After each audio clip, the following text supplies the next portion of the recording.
వచ్చేసా పదా.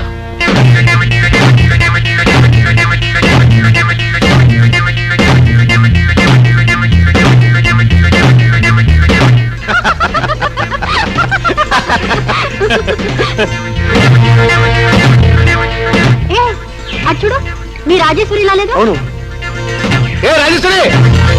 బాబాయ్ మా బాబాయ్ అదే పారిపోతున్నారు.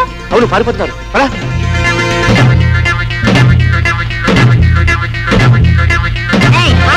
ఎక్కడ పారిపోతున్నారు?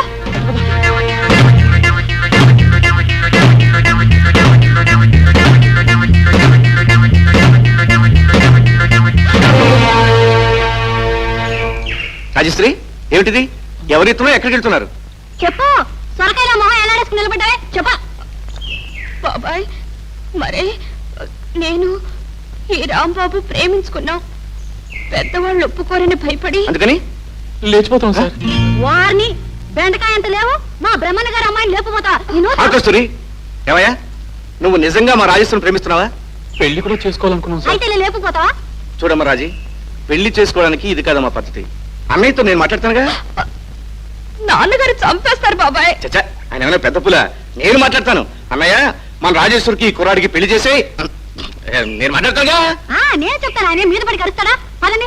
ఆయన ముందు నేను ఎంత ధైర్యంగా మాట్లాడతానో చూదురు కానీ పదండి. పదా. కస్తూరి, ఈ సాహసంతో మన లైన్ క్లియర్. పద.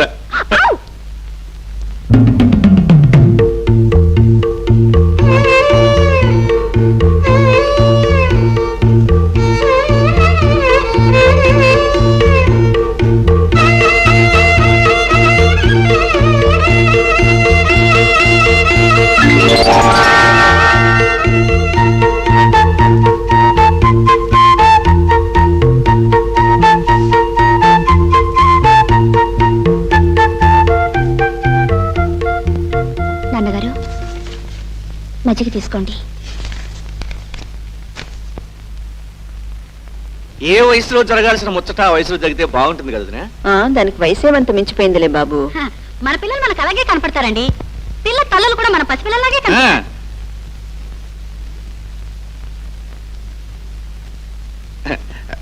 అవునునా, కస్తూరి చెప్పింది నిజం. ఇది రాకెట్ యుగం. పెళ్లిళ్ళు చేసేకపోతే కుర్రగారు ప్రేమలో పడొచ్చు. రాజేశ్వరి అలాంటి కాదనుకోండి. అయినా ఎదిగిన చేను కాపలా, పెరిగిన పిల్ల పెళ్లి అవసరం కదా. రాజేశ్వరి, నువ్వెవరి మీద మనసు పెట్టుకున్నావమ్మా? అభి అభి నేను నేను బాబాయ్ బాబాయ్ అమ్మా అమ్మా అది నేను. రాజేశ్వరి, మనిషి మనసులో మర్మాన్ని దాచుకుంటాడని ముఖంలో భావాల్ని పెట్టాడమ్మా బ్రహ్మ. నీ చేతులు వణుకుతున్నాయి, నీ పెదవులు అదురుతున్నాయి, నీ కళ్ళు బెదురుతున్నాయి. అవే నువ్వు తప్పు చేస్తున్నావని చెప్తున్నాయి. చెప్పు, ఎవరమ్మా నువ్వు కోరుకున్న కుర్రవాడు? నేనేనండి.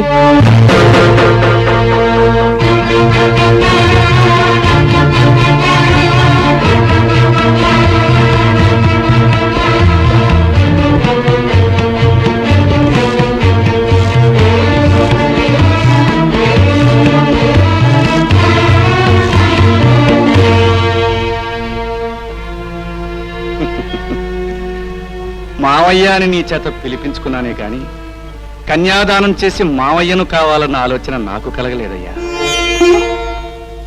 ఈ శుభకార్యంతో నా హృదయంలో లేశమాత్రంగా మిగిలిపోయిన ప్రాయశ్చిత్తాన్ని పరిసమాప్తం చేస్తాను.